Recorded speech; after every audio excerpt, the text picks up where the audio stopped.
আসসালামু আলাইকুম। তো এটা হচ্ছে আমি গ্রামে গিয়েছিলাম। সেই গ্রামের বাড়ির অল্প কিছু দৃশ্য আর কি। এত সুন্দর বাড়িটা, আমাদের খুবই ভালো লাগে।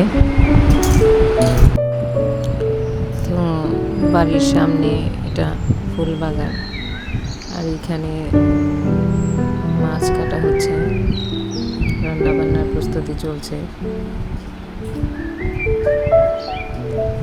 আর এই তো এখানে আমার ছোট বোনটা খেলাধুলা করছে, আর সাথে গাছে পেয়ারা খাচ্ছি, গ্রামের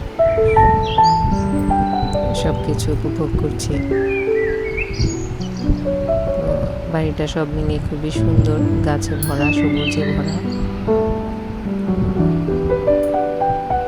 খুবই ভালো লেগেছে।